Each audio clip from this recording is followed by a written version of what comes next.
Imagine existing in a world where even your talking dog gets more respect than you, where your baby brother is a literal criminal mastermind, your dad is a walking disaster of a human being, and your mom at least pretends to be sane.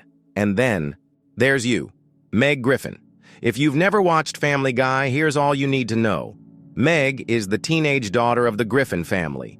She should be relatable, awkward, insecure, trying to survive high school.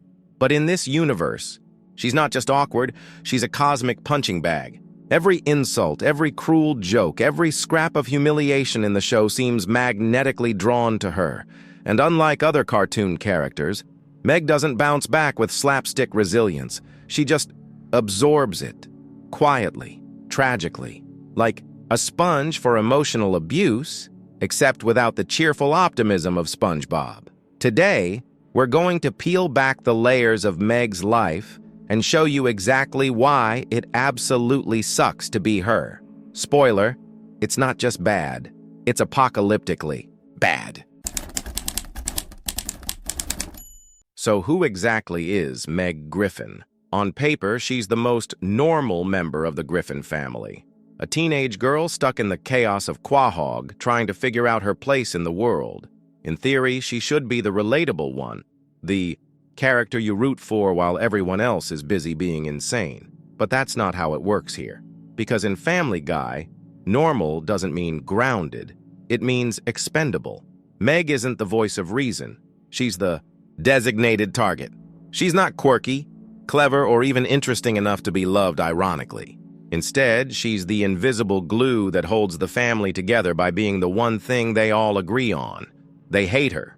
Think about it. Peter is a reckless idiot. Stewie is literally a baby with aspirations of murder. Chris is a walking stomach. Lois is morally inconsistent at best. And Brian is a pretentious alcoholic dog. Every one of them has moments of power, absurdity, or cultural relevance. And then there's Meg. She's the character equivalent of static on a TV screen. Always. They're always present, but nobody ever wants to pay attention. If being ignored by the world wasn't bad enough, Meg's real nightmare begins at home. The Griffin household isn't a safe haven. It's a psychological war zone. And Meg, she's the family's favorite target practice. Peter, her own father, doesn't just neglect her, he actively despises her. Most parents at least pretend to support their kids, but Peter treats Meg like an unpaid intern in his personal comedy show. His go-to punchline? Shut up, Meg.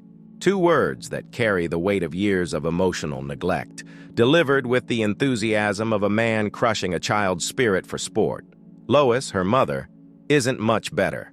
She might not be as openly cruel, but she's mastered the art of indifference.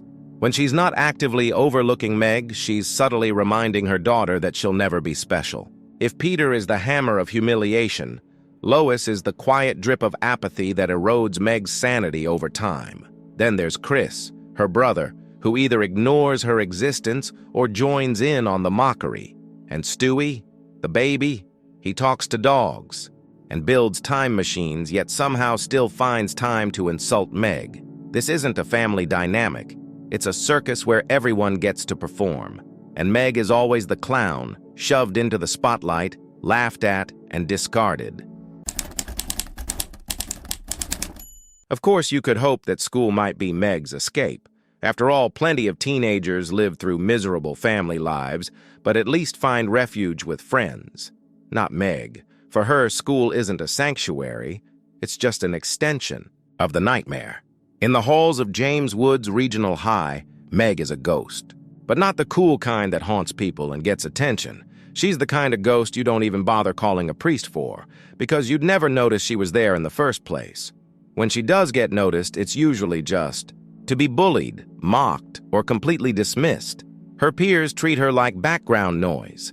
The cheerleaders mock her, the popular kids act like she doesn't exist, and even the losers don't want to be associated with her. It's not just rejection, it's active repulsion, like Meg carries some invisible social disease.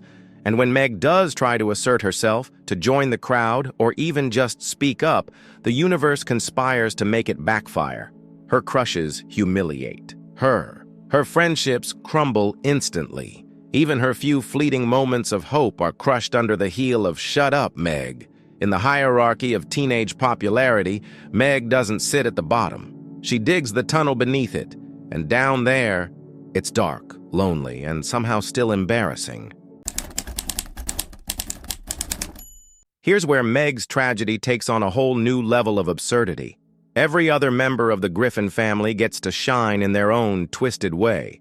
Peter, for all his stupidity, is at least the star of the chaos. Lois has her moments of moral superiority, or at least the illusion of it. Chris gets his occasional weird spotlight. Stewie is literally a global pop culture icon. And Brian, a dog, somehow manages to be the intellectual center of the family. And then there's Meg. Meg doesn't get story arcs. She gets punchlines. She doesn't get character growth. She gets character demolition. Her entire purpose in the show is to remind you that someone has to lose for everyone else to win. She's like the universal currency of humiliation, traded freely between characters. The absurd part? Without Meg, Family Guy still functions. She's simultaneously essential and irrelevant, a paradox that makes her existence even more painful. Meg is like static on a television screen. You don't notice it when it's there, but you'd be annoyed if it disappeared. She's the background noise of her own life, stuck in a universe designed to ignore her.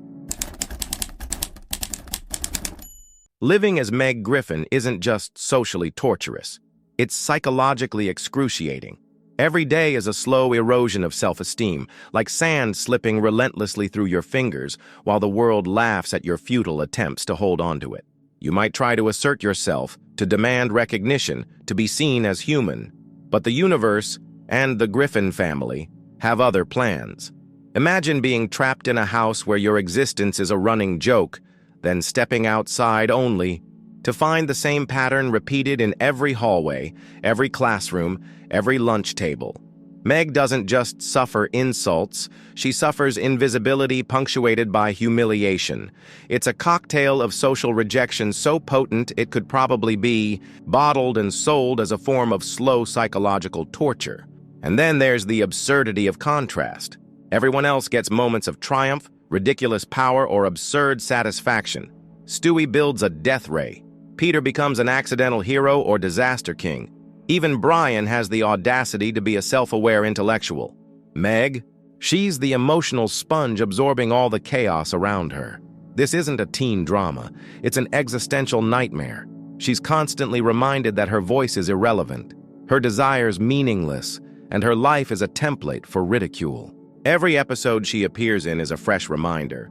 Meg's existence is less about living and more about enduring, silently, tragically, and somehow hilariously. Here's the cruel twist. As miserable as her life is, Meg Griffin is essential. Not because she's loved, respected, or admired. She isn't. But because she's the foundation of the show's absurd balance. Without Meg, who would absorb all the emotional abuse, the running jokes, the cosmic injustices that the Griffins casually throw at each other? She's the invisible counterweight that allows chaos to function, the unsung stabilizer of dysfunction. Think of her as the wallflower holding up the scaffolding of a building made entirely of sarcasm, absurdity, and moral ambiguity. Remove her, and the whole structure collapses. But nobody would notice immediately, because the spotlight would just shift to someone else. Meg is simultaneously irrelevant and indispensable, a living paradox, the character everyone ignores, but everyone needs. And somehow that's worse than either extreme on its own. So, what have we learned about life as Meg Griffin? Simply put, it's a masterclass in existential suffering disguised as teenage mediocrity. Every day is a relentless reminder that your existence is optional in the eyes of everyone around you. Yet somehow you're still required to endure it. Meg is the human equivalent of a participation trophy handed out by a sadistic universe.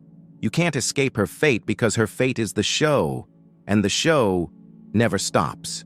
Her humiliation is endless, repetitive, and perfectly curated for maximum emotional damage.